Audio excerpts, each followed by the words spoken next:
sexy podcast. Yeah.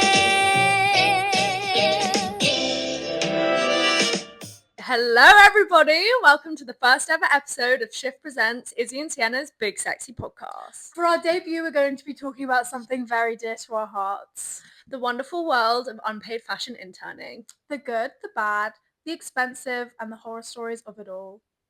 So grab a cheeky snack and turn up the volume because we've got a lot to say. You guys are getting paid? We first want to just get it out of the way that we understand that when we talk about our unpaid internships, we understand our privilege of being able to actually do these internships because obviously you're not getting paid. Most people cannot afford to work for free. So we understand this privilege. There was actually a study by University of Cincinnati in 2020 that revealed... What did they reveal, Sienna? 77.8% of fashion interns required financial assistance from their parents to complete their unpaid internships. And that sounds quite right, because when you're working, especially in the big creative cities like London, Milan, Paris, it's unaffordable. It's an unaffordable city to work in. It costs money to actually do the internship. Yeah. Like tubes, lunch, Clothes. cheeky coffee on the way to... Yeah, cheeky coffee that's like, you need the coffee because they work you so bloody hard. And like obviously some internships pay expenses, but like for me personally, my expenses didn't actually cover the amount that I was spending on completing the internship. Yeah. And furthermore, it took 4 months for my previous internship to actually pay me my expenses. 4 months after I had completed the internship that was 3 months long. It's weird that you have to beg a company to let you work there for free. You need experience to do the experience. The experience thing gets me. It will be like unpaid internship, 6 months long, 2 years of experience required. Who can do that? In that case, at what point does your experience become enough that you get paid? Yeah. So like I should not be spending every waking hour scouring Fashion Monitor for emails so that I can beg people to do jobs they don't want to do. Yeah, it's very humbling having to beg to work for free, I feel. Dehumanizing. Very dehumanizing. And you stop valuing your skill set because you're like, well, this is free. Could I start with talking about that time I messed up at an internship? Yeah, go on.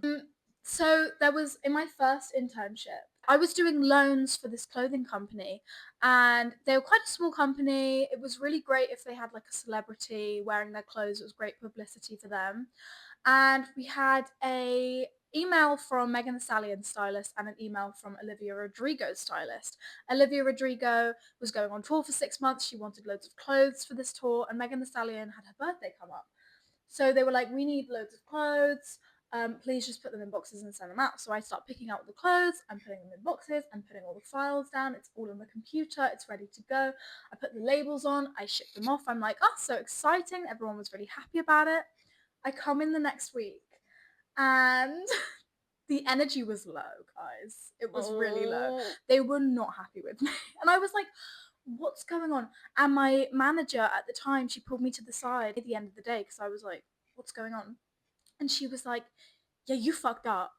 And I was like, what did I do? And she goes, you sent Olivia Rodrigo's clothes.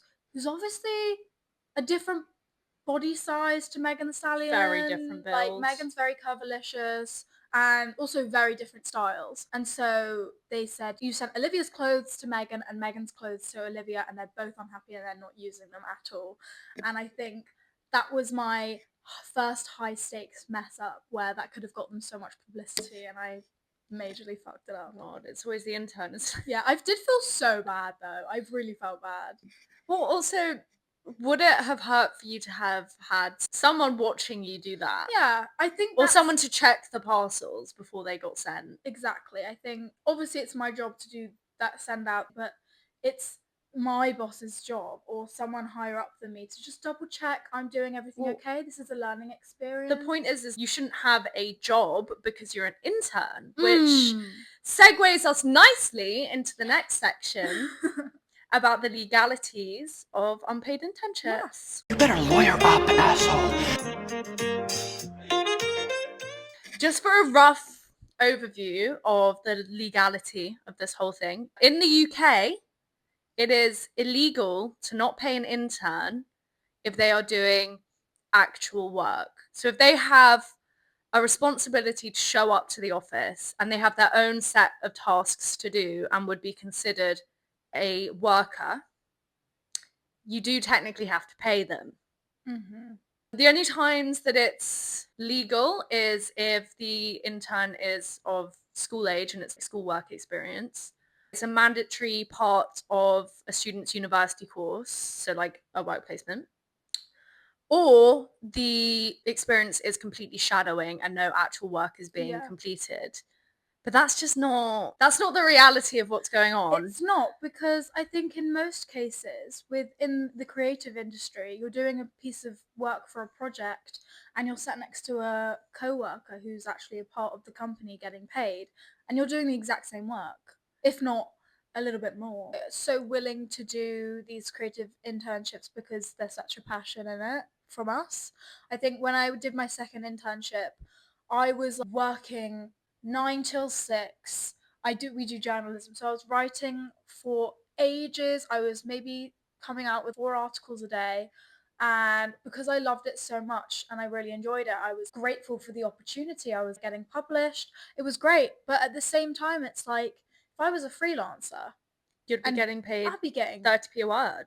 It's actually 40p a word. 40p a word. 40p a word. 40p. And that's probably like 2k a day. Yeah. 2k a day I could have been getting from And that. like that's the thing. It's going back to this first internship that I was doing. I loved those ladies so much and I respected them so much that I would literally just do anything to impress them. Well, it's a bit of a double-edged sword really, because it's actually have no anger or hate towards them at all. I'm still so grateful for the opportunity, but then I look at it on paper and I'm like, yeah, was that ethical? Look back at it and it's like, oh, well, if they really did like me and they really did appreciate the work I was doing, wouldn't they fight for me to get paid? Ultimately, you look at the law and you look at what you're doing and it's quite clear that it is illegal. According to the Sutton Trust, a study with companies that offer internships, and this is across all sectors, so not just fashion and creative, 48% of companies that offer internships admit to offering them unpaid.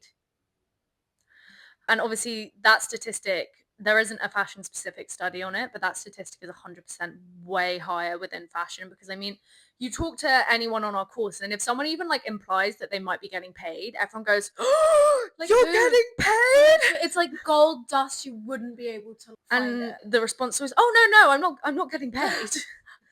Don't be silly. Like, I'm sorry I suggested that. Life hack, guys.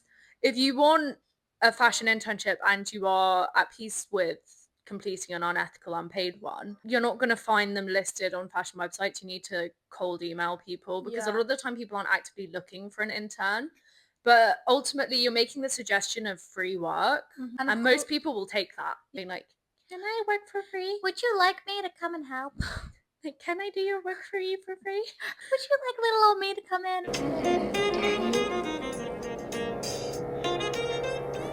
This is going to be my favourite segment. We love to gossip about our experiences. We love to whine over here. We do. We are such whine.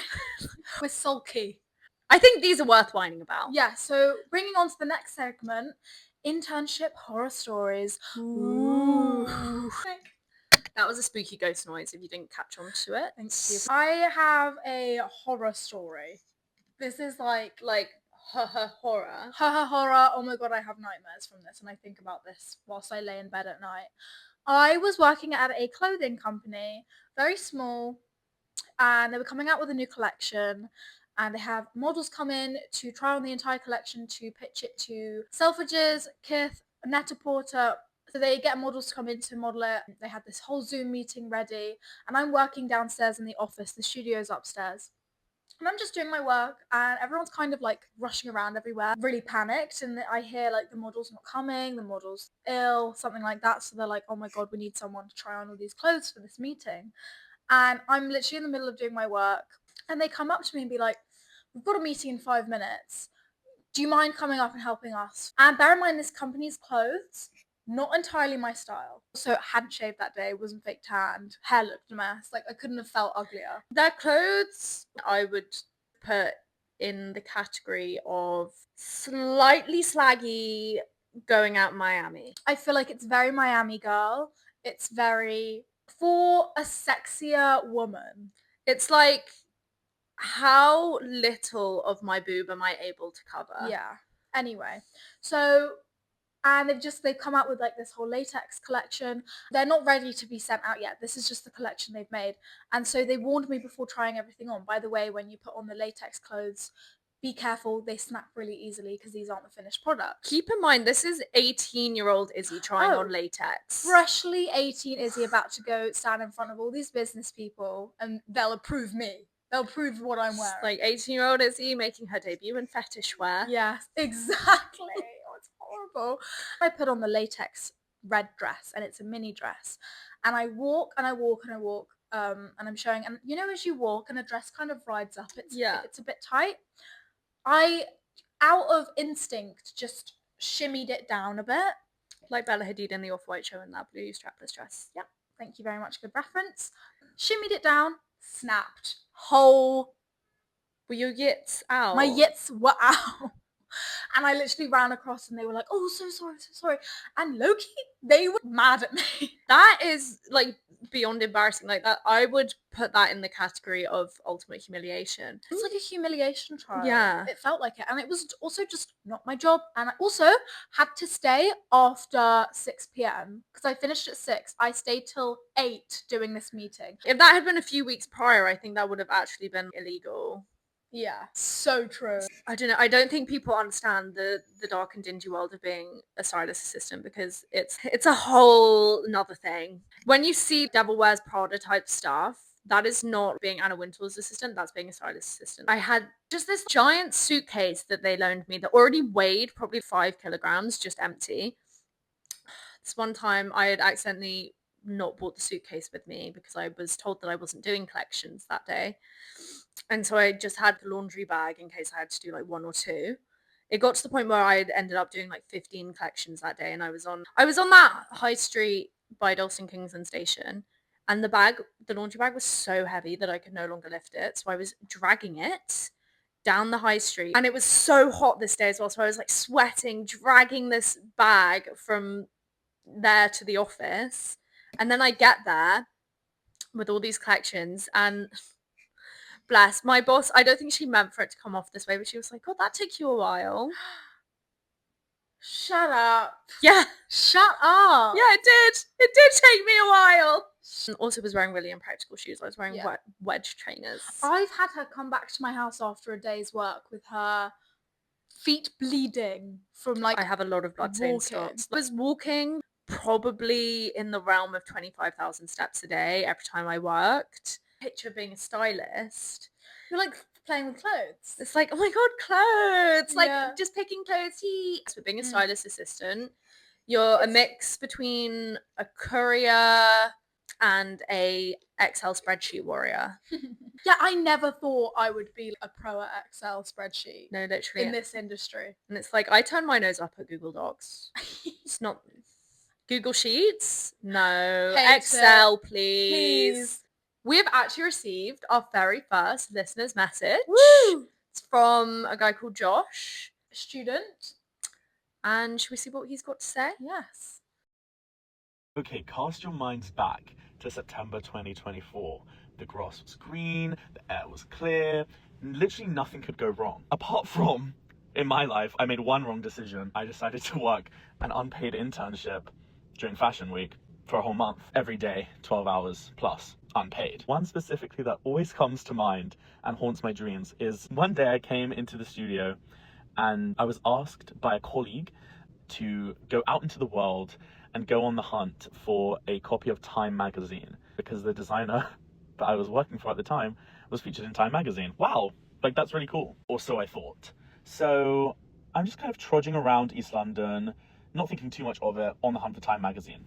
I was told I'd be able to find it anywhere, just go to any newsagents, and it's not that hard. I go to every single store in the surrounding area of the studio, and absolutely nowhere is stocking Time magazine. And I think, oh, that's really, really unfortunate. I guess I'll just keep going. So my radius grows and grows. I'm just looking around in all these different stores, like grocery stores, news agents, anything I can find. I'm in there looking for Time magazine, searching through the shelves. And everyone's looking at me like I'm crazy. So I'm looking and looking. And then whilst I'm still out looking, I get a phone call from the colleague who sent me on this task. And he's like, where are you? I was like, well, I'm actually looking for Time magazine. And he said, okay, well, you've been looking for too long, so like, just come back. And I was like, but I don't have it. He was like, yeah, come back. I was like, okay, fine. Go back to the studio, the designer's there, and she's like, oh, you're back. Where's the magazine? And I said, well, I don't have it. And she said, why would you come back if you don't have the magazine? Go back out there and don't come back until you've got it. I go to get ready to go back out again to go and look for Time magazine. But she actually tells me, wait, you have to make a plan of exactly where you're going to go and show me every store that you're going to go to. So I do that. We agree on the plan. I go and I go out again looking for Time magazine. And every single place I go to, nothing. I then get intel over the phone from the designer that one of her friends, colleagues, something, they were able to get copies of Time magazine from a specific Sainsbury's in Old Street, so I should just cut my losses and just go straight there because we know it's there. I go to that specific Sainsbury's where I was told somebody bought it that morning, and I look for it, and it's not there. So I ask one of the employees, hi, do you stock Time magazine here? And he says, what? And I said Time magazine, and he said, no. And I was like, somebody literally bought it here today. And then he was like, no, we only stock that at Christmas for the Christmas issue. And I thought, right, well, now what? I'm already here. So I go to another Sainsbury's thinking maybe I went to the wrong one. Same story there. End up walking around all day, genuinely all day. I rack up 33,000 steps before I'm looking through the shelves and I realize Time magazine, to a small mind, could easily be confused with The Times, which I've seen at every single store that I've been to that day. And I think, surely not. Surely nobody told me to get Time magazine when they meant The Times newspaper. But lo and behold, I flick through and there she is, 33,000 steps later. She was in every single store that I went to, but I was misinformed at the beginning of my day and then had to come back to the studio looking like a fool who couldn't find the most common newspaper in London. Oh my god. That is insane. The fact that she was like, go find Time magazine, and she's like, why can't you find it? Multiple times she said Time magazine. Excuse me. You can't blame the intern But for that. if I were featured in the Times newspaper, Yeah. I would fucking know. I would know which publication I'm in. And also, I would have gone and gotten it myself that very morning. How do you not know what I just- publication you're Josh, in? I'm so sorry. Yeah, I'm so sorry, Josh, that Josh. is terrible. It was such a frustrating story, but good for him for figuring it out. He's completely right, though. It is humiliating because all of these people knew that it was the Times newspaper and they were thinking, oh my god, What an this idiot. dumb intern can't find the most popular newspaper in the country. Right, okay. It's also a real example of just miscommunication within the company. I was being told two different things there. The lady who was featured in the magazine was like, get the magazine. And then the other guy was like, you're taking too long, come back. It's just a classic example of the kinds of things that go on. I think half of an internship is humiliation trial. Yeah, I it's think that's like, what we're getting at. here's 50 coffee orders. Good luck remembering them. And here's the company card that will get declined. Needed to get underwear for a shoe. And I'm in Marks and Spencer's lingerie section. And this woman has been helping me out finding all these bra sizes and all these underwear things. And then I get there, I use the company card, it doesn't work. I tell them it doesn't work. They said, wait in the shop for half an hour. We need to top up the card. And if they take too long, they go, you just pay it, we'll pay you back. I don't have the money to spend. This has happened to me as well. Like £200 worth of coffee and bakery goods that are supposed to go on the company card, and it gets declined, and they're like, can you just pay for it and we'll pay you back? Really bold of you to assume that I have £200 in my checking account. Do you really think the girl that you're not paying has the money to pay for? Like, please. Please. One TFL payment that I forget about and I'm in the overdraft. Like, come on now. Real. Fuck the TFL. Just another call to action. Stop taking random payments that are like £15 in the middle of the night. It's rude. It's uncalled for, and I hate to see it. Izzy and Sienna, big fat sexy game show. Love you, Steve. Love you, Steve. Welcome to Sienna and Izzy's Big Fat Sexy Game Show. Woo! We're going to be playing the internships are 10, but the internships are 10, but you have to lug a 25-kilogram suitcase down Bond Street in peak Christmas school holidays. 4. I don't even want to go there without the suitcase. I think 4 is so valid. I mean, at the best of times, central London's terrible. But peak Christmas is, I don't think it gets worse than that. No. And then you've got the giant suitcase as well, which is, I feel like we keep going back to the idea of a humiliation ritual. Yeah, it's very embarrassing. And then obviously on Bond Street, you've got security guards outside all the shops and they're looking at you like, are you about to commit a crime? Mm-hmm. Why do you have that suitcase? What is Mhm. inside it? Yeah, I feel like it's what I can imagine hell is like, you know, when you're in a loop of a worst nightmare. Yeah, literally. That's walking Bond Street. Like, I understand that you're going shopping and it's supposed to be recreational and fun, Yeah. but like, move! Move! Move! Like, Move! Like, you just, I'm not myself in central London. The internship is a 10, but your parents have no idea what the company is or what you do. 6? I would say 6 I too. think it's just like, I thrive off of validation from my parents. Especially after going into a degree or industry where like they know they're not going to be able to retire just yet. No, literally, like every time I go home, it's like, should we investigate law conversions? Should we look at that? The internship's a 10, but you're completing the internship at the same time as a try-hard, cutthroat intern. I've dealt with this before. I'd give this a solid 5. Yeah, I think a Just 5. makes the day harder. It brings down the experience, and it also, there's nothing that annoys me more than someone trying to one-up me. I've been in a meeting with another intern at a company where I've been explaining something, speaking aloud, which is nervous anyway because you're an intern and all these people are kind of looking at you like, what has this bitch got to say? And the girl fucking interrupted me, the other intern, and I said chaperone. She goes, it's actually pronounced scaparelli. Actually, fuck off. Better off being friends with a successful person than being enemies with someone for the sake of being more successful than them. Exactly, what a lovely way to put it. Miss Poetry. The internship's a 10, but it's in Woolwich. 2. No one wants to go to Woolwich. I hate the DLR. No one's going on the DLR unless they're a child that wants an amusement ride in the middle of Like, London. it's... Why?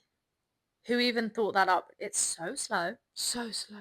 The vibe is off. Like, it's out of whack on the DLR. It's kind of alien because it's when it's outside, which I always find so funny. The overground always like spooks me a bit because I'm like, No, love the overground. but no, of course, love it because it's the overground. But the DLR, it's like the weird cousin of the overground. I mean, I'm doing an unpaid internship just to like put having to get the DLR on top of that every day. It doesn't sound like a big deal, but it is. Coincides with the whole humiliation trial, I feel. Complete side note, I've been thinking recently with the new Devil Wears Prada film coming up, there is no way in hell that Andy would have gotten that job. Absolutely correct. Her parents didn't know anyone in the fashion industry. Like, your parents weren't boogieing with like Miranda Priestley. Yeah, exactly. And like, furthermore, Andy doesn't mention any unpaid work. The more I think about it, the more I'm siding with Emily. She worked her bum off. She didn't get to go to Paris. This girl who just wanders in, Doesn't know a thing. judges the fashion industry. You know, if I were Emily, I would assume that Andy was a Nepo baby. Yes. In the first movie, I do think they portray interns or working in the fashion industry very realistically. Yeah, I think people think that it's like, haha, like this is satirical, it's exaggerated. I would say, if anything, it's a nicer presentation because everyone's getting paid. Yeah. Like, they do a really good job at the kind of like ridiculous tasks, like walking the dogs. Steak and at her desk by and like 5. I need 10 or 15 skirts from Calvin Klein with absolutely no other context. Yeah, like what skirts? Like, it is, it's true to the experience, I'd Mhm. say. Which is So we're nearing the end of our podcast debut. woo. And I think we just need to wrap up with some thoughts about, is this ever going to change?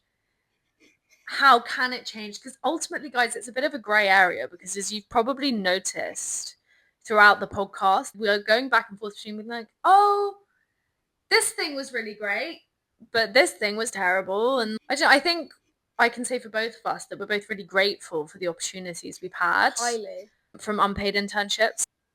we're hoping in the future more laws are put in place for this and interns will get treated better, but I think it's looked at such a rite of passage that it's kind of a full circle experience. Like, people complete these unpaid internships and then end up further down the line in actual paid roles higher up in a company. And it's easy to forget once you're in that position that how unpleasant it was, and you just kind of think like, oh, well, I had to do that. That was something that I did. It's okay that other people have to do it too. But, you know, ultimately companies are missing out on a lot of talent. Yes, because if you can imagine how many young creatives are out there who are so talented but don't have or aren't in the financial position to do these unpaid internships, these companies are losing out on so much talent and so much greatness that they could bring to their company that it's very unfortunate. And then it's, you know, like, I'm sat here now thinking, we contributing to the issue by taking this unpaid work? Exactly. And I think the honest answer is yeah. Because the more that people continue to take unpaid internships, the more it's normalized and people are like, oh, well, everyone does this, it's fine. And those people that can't afford to do it continue to be excluded. Yeah. It's this really weird thing where people view pain and anguish as really chic. Just part of that, like, oh, real fashion is like really gritty and like horrible. Yeah. Because on the media, it's just portrayed as so glamorous being in this industry. And I feel like because we know it's like so gritty and horrible sometimes that it's like being in the know, isn't it? Yeah. And you're like, you're almost grateful to know that and have done that. first paycheck at a fashion Oh god, it's gonna be such a industry moment. company. Such a moment. After what, like 3 years of unpaid work, and you get that first month's salary of something. Crazy. I mean, it will be It will be it will be a low. disappointing number, I can assure you that. But still, just the idea of actually being paid for something that you've done for free for so long is like, That's gonna be a great feeling when you yeah, get a job. it will happen, guys. Anyway, so that's all we've got for you today. Be sure to comment down below any internship horror stories you may have. Or any internships that has paid you. We'd love to know. Dying to know. Dying to know. Desperate to know, even. Give it to us. Thanks for listening, folks. Bye. We love you, Steve. We love you, Steve.